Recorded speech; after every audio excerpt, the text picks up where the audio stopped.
Hey there, today I'm going to show you how I fix a loose fitting saya by shimming the Koiguchi. As you can see with this example, the sword slides a little too easily out of the saya. So I'm going to show you how to tighten up this fit. This is the saya Koiguchi, the opening in the saya where the habaki fits. The friction of the fit should be between the mune and the ha, as opposed to the sides of the opening. As you could see with this example, there are some issues inside of the Koiguchi. You could see here there is a bit of adhesive residue, some type of cement used. You could see it on the mune. There's a bit of a buildup there, and on the other side as well. This can cause scratching on the sides of the habaki and should be removed for a better fit and less friction on the sides and less damage to your other fittings. Before I begin tightening the fit, I'm going to first file off the residue here using a standard needle file. Never use sandpaper for any work inside the saya opening, as the grains of the paper could fall off easily into the saya and wind up scratching your blade later on. A good fit in the saya Koiguchi is important for both the safety of the sword as well as for the practitioner.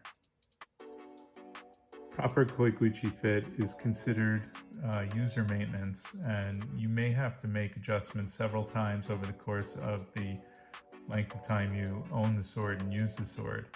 The more use your sword gets, the more adjustments you'll likely have to make.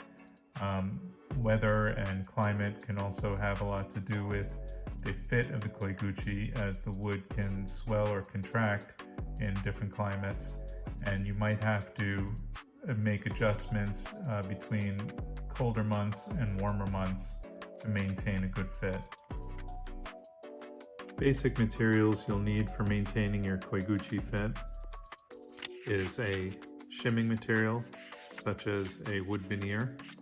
You can also use paper, but I would recommend a wood veneer if you can find it, because it would be easier to file the wood as opposed to paper if the fit is too tight. Basic needle file, scissors or utility knife, wood glue or craft glue, and I use this simple tool to help press the shim into the saya Koiguchi. So I've cleaned up the inside of the saya Koiguchi as best I can. I've removed all of the residue from the adhesive, from the sides.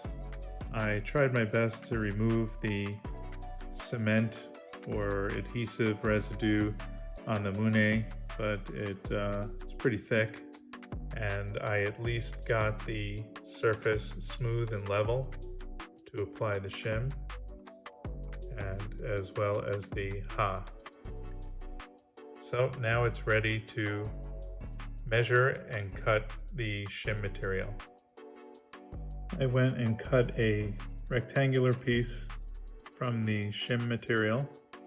I cut it to be longer than the height of the habaki, and I'll show you why in a minute.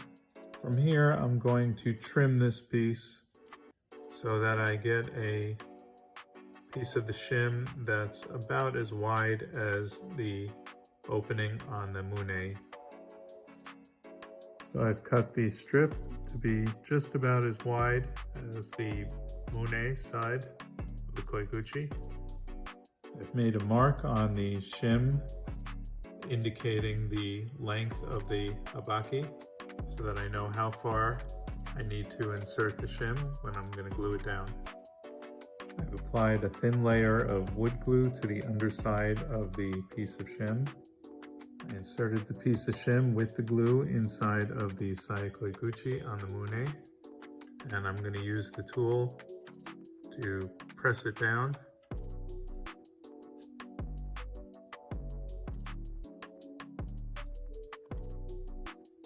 Now we just wait until the glue is fully dry. You don't want to insert the sword into the Koiguchi as the glue is drying, because some of the glues that you may use could have a chemical reaction with the metal and discolor them, or it could even cause rusting on the mune of the blade. Okay, the glue has fully dried. You can see the shim is in there. I trimmed off the extra, and now I'm going to test the fit.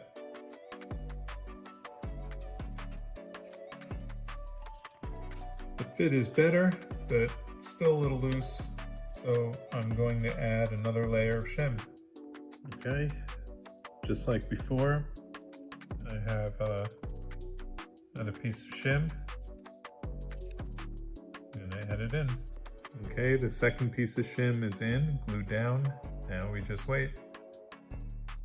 Okay, the second shim is in and dry. I've trimmed off the end, and I'm going to test the fit again. Okay, it fits, and it's a nice tight fit. It can seem a little too tight at first, but give it some time. With a little use, it should even out.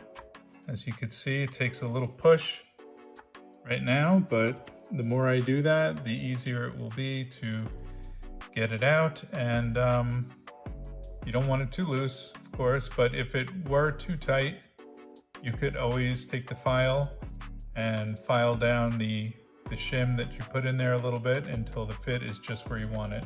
And if it's still loose, of course, you just keep adding another layer at a time until the fit is where you want it. So that's it.